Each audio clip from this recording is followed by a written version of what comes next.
Mr. Senate President of Nigeria, the moment you suspend Natasha, you will have defined your legacy. My dear listeners, from wherever you're listening from, here is the news coming from the speaker. It is about the news about the Senate President that has suspended Natasha. So moving into the full details, kindly please ensure you like, subscribe to this channel and share. Mr. Senate President Godswill Akpabio, you are a successful man. You have built a political career that has placed you at the highest levels of governance. You have influence, authority, and a name that commands attention. I do not claim to know your mind, nor have I psychologically evaluated you. But as a psychologist, I recognize patterns, and in this case, there is a clear one.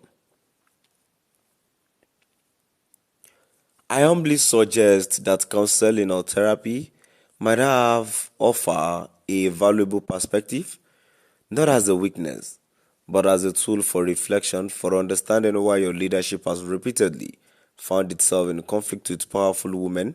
Just a thought, sir.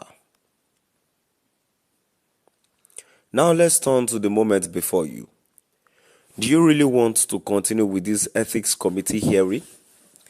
Do you truly want to proceed with disciplinary action against Senator Natasha Akpote-Uduaghan? No reasonable mind fully supports her emotional outburst, but as a leader, you must recognize the human reality behind it. She has endured enough, by her own account. She has been undermined, sidelined, and excluded. In that moment, she let it all out, not because she lacked control, but because she had been pushed beyond the limits of silent endurance. You often remind people that you have daughters. Surely you understand what it means for a woman to reach a breaking point after being ignored and dismissed for too long. If this is truly about ethics, then fairness must apply to all.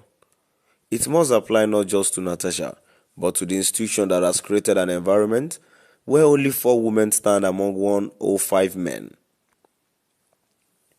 Because make no mistake, this is the moment that will define your leadership forever.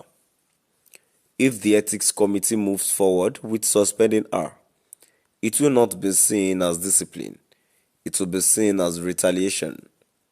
It will be seen as an institution punishing a woman not for misconduct, but for refusing to be silent.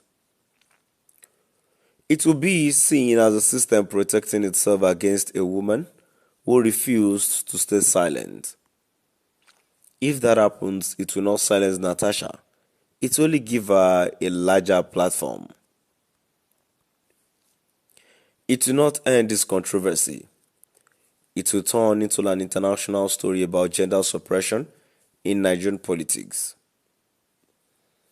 This is no longer just a Senate issue. This is a global scandal in the making.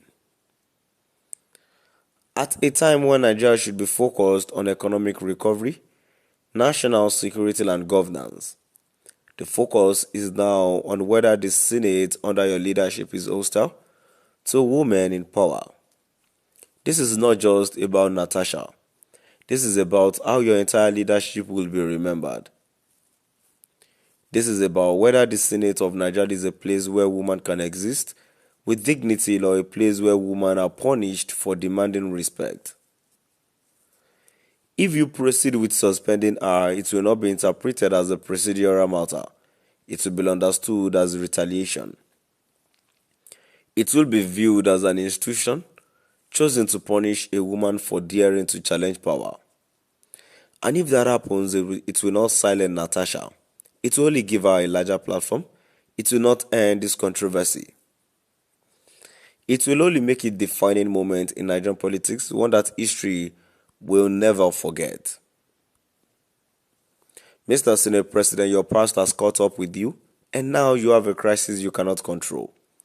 Let it be clearly understood that this writer is a psychologist has no personal or official relationship with Senator Natasha Akpoti-Uduaghan, Mfon Patrick, Senate President Godswill Akpabio, or any other party involved in this matter. My focus remains solely on democracy, human rights, and fairness in governance. So there is no need for the usual game of finding a public affairs commentator to respond with defense. This is not a debate, nor is it an attack. I defend no one. This is about you, Mr. Senate President.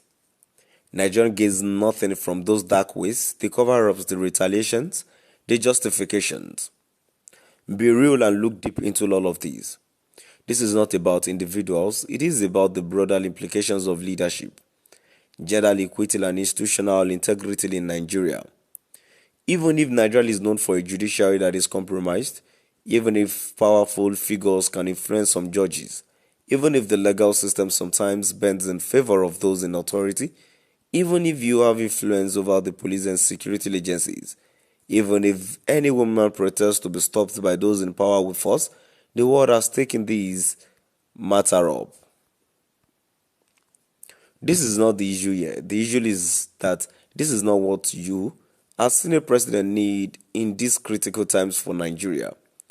The issue is that this is not good for you personally, not good for your leadership, not good for your male-dominated Senate, and certainly not good for Nigeria. Right now, across print and online media, the dominant story is not about the progress of the 10th Senate, but about Senator Natasha Akpoti-Uduaghan's lawsuit against you for defamation. Instead of focusing on the Senate legislative contributions, the global conversation is about how Nigerian Senate President is being accused of silencing female politicians. Now, I've come to the end of our today's news. Please do drop out the comment section and let's know what your view is all about. Thank you for listening.